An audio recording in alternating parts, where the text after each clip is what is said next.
Now, Dasen, when we crossed to you a little bit earlier, the scene was very much still active, and indeed also you were able to speak to the father of one of those young girls who lost their lives. What can you tell us from that scene right now? Well, in fact, just over the past few minutes, things have started getting just a little bit chaotic. I'm just going to take you there now. I'm sure you can hear some of the noise in the background.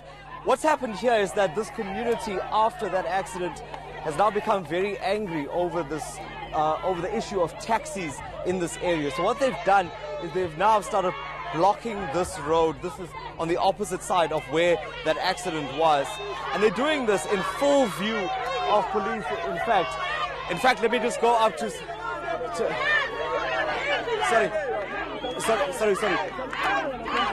What are we protesting about here?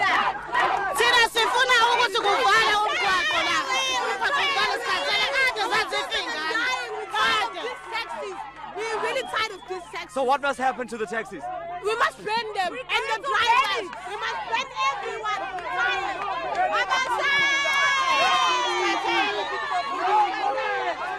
No comment. So that was a clear indication of this anger from residents here. They're saying that they want to burn these taxis. Ma'am, sorry, ma'am. The mayor's idea. You want to see the mayor? Huh? You want the mayor? Yes, I phone the mayor. What do you want to tell the mayor? Let me speak now. Let them, okay, because Newlands kill our people, right? Let them not put them bring from Durban close to Newlands because they want to kill our people there. You know what I'm saying? Some people are saying that taxis must be burnt, but then how will the community travel? No, taxis must be burnt. One association did the wrong thing by killing our people there, and especially the school kids, you know. You know why? They're shooting the robot, they're driving so fast off the people, you know what I'm saying? Have there been other incidents like this here? Yes, up there. Lots of them. Up there by, you know when you turn left by Zuma. Same association did the same thing. They killed 3 people, 3 kids, young kids, learning from the school, Same association. What we must do now? So what's going to happen here now? We don't want the land here. Nothing. We don't need the land. We don't want it in the land here. We don't want taxi from Lindelani. We want the taxi from somewhere else. See, there is much here. The artists is going here. They don't even kill people. But Lindelani is the one. We want a bridge here. We want a bridge for kids. We want a bridge for kids here. Thank you very much. You'll see here a fire has already started. Some tires are being burned. This community says that they want the police minister to come here. They also want the mayor to come to the scene because they're saying that this is not the first incident in the area. There have been other incidents where people have been killed by taxis. And one of the other things they're calling for at the moment is for a bridge to be erected. Sorry, ma'am. Come here. We want Pegitele to come here. We want the mayor to come here. What are you going to tell them? We're going to tell them we don't want all this nonsense here. People that are getting killed every time here. No. It's enough now. It's enough. Has anyone seen the driver from this taxi? Yes, they seen them. It's the driver from, and then he ran away. It's a driver from Umshanga. Yes, hit the children and he ran away. Why? Every time there is an accident here, the people getting killed. No, we're tired. How do you think the children here can be protected? Maybe we need a bridge, maybe. Maybe if they can put the bridge, it will be fine. Because every time when the children are going past to cross the road and then these people are hitting, maybe, yes, if there is a bridge, at least. There's no bridge, the robots are not working sometimes, you know. People every time they are killed by the cars here, by the taxis. They don't want to listen. So we don't want this anymore. Thank you very much. You've heard it once again from one of these residents. They are going to be continuing with this protest and they're going to block this road. Police are here on standby. They're still on the scene. They're just on the right. Some of them are still working on the accident scene. The Metro Police did try to intervene earlier, but I think that they were outnumbered in some respects. And despite that, this road has now been cordoned off. There's no traffic flowing out of Newlands East, in fact. And they certainly do want some kind of authority to come here to address them on these concerns regarding the road accidents, and particularly regarding taxis and how they are driven in this area. Now, Dustin, the street or the area, the road that you're standing on, looks like a fairly new road that's been looked after and maintained. What can you tell us about the layout of that area? For those of us who are not from Durban, where are the community that you're speaking to now, where do they live in association to where you're standing? And where do those main arterial roads take them to on a daily basis? Well, this is the Newlands East area, Marcel. In fact, let me give you a sense of what it looks like. This is a huge intersection that we're standing on at the moment. You'll see that the houses are just off to the side of the road, and this is where many of the people that we're seeing here have come from. Now, it's a very busy intersection. In fact, it joins areas like Kwamashu, Avoca Hills. Those are the neighboring suburbs here. So quite busy in the mornings. And from what they're saying to us and what they have been saying to us during the course of the morning, they're unhappy with the way taxis drive on this road, and saying it's actually not the first accident. You're right about the condition of the road. It is a fairly new road. But one of the things that I think that the community is crying out for now is a bridge. They want a bridge to cross over this intersection somehow, so that school children and others that are using the road, pedestrians that is, don't have to make their way through this intersection. Because one of the allegations that was made this morning is that the taxi that struck those children, and this is still an allegation right now because there's no confirmation, came through this intersection here through a red robot and struck the teenagers on the other side, and then dragged them further on for about 100 meters down the road, and that was where their bodies were found. That was where those 3 schoolgirls were killed, and then that 4th was critically injured.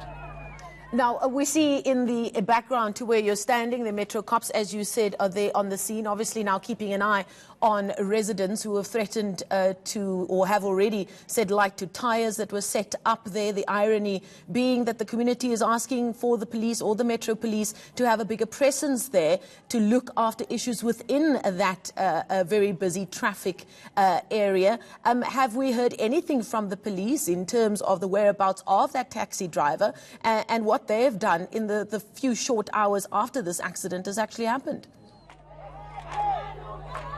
In fact, I did try to get a hold of the Metro Police spokesperson, and he did say that he would come back to me. And I'll just show you these visuals while I continue to talk to you. He said that he would come back to me with that kind of information. But I think what you're seeing here at the moment, if you just look at this, this is what's been happening this entire morning. Whenever taxis have been passing, they're now being stoned. Some are throwing bottles at passing taxis. It really just speaks to the anger and the frustration in this community now. That's one of the things. The other is that the fact that this is being done in full view of police who are on the scene also says that the community now is beyond caring about the repercussions of their actions. What they just want is to get some attention or attract some attention to what's happened here, so that the relevant authorities will stop by and they can be addressed. It seems like this protest is only just getting started. There are promises. Some people are saying that they want to burn the taxis. I did ask another gentleman, you would have heard, but if taxis are burnt, then what happens to the community? And then others are a little more subdued, saying that they don't want to burn taxis. What they want to see happen is that there should be a stronger enforcement, and there should be a better way for pedestrians to travel on this very busy road.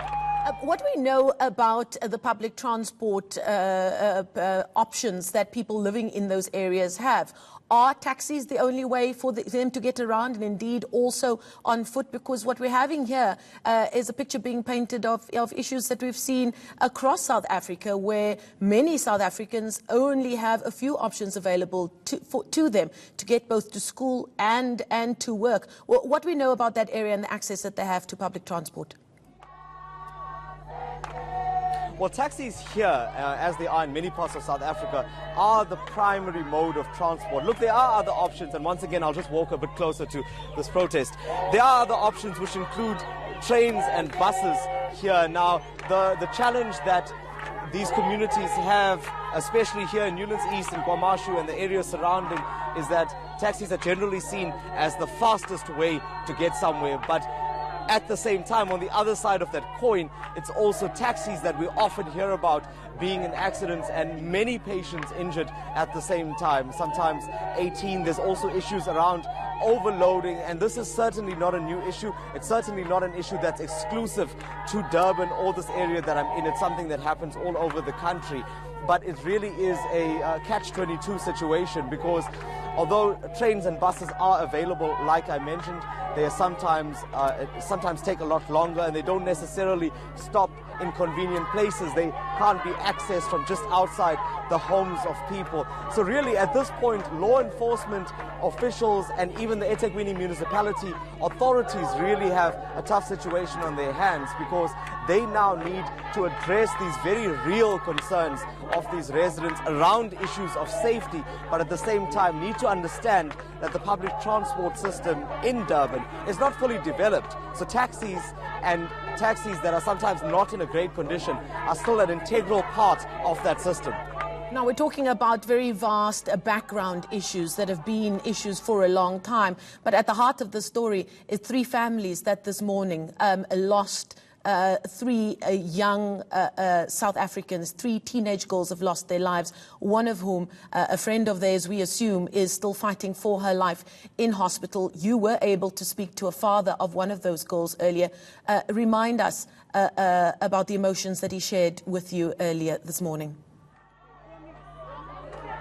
Such a heartbreaking story, really, and in fact, he was just one of the family members that we found here. The others that we saw were inconsolable. Just a short while ago, the mortuary van was here to pick up the bodies of those girls, and just looking at them lying on the road, covered in foil, and just the community gathered around, this anger, this heartbreak, all of these emotions in the air at that time, and just compounded when we saw other mothers coming here, breaking down on the side of the road, falling down and just crying, calling out for their children.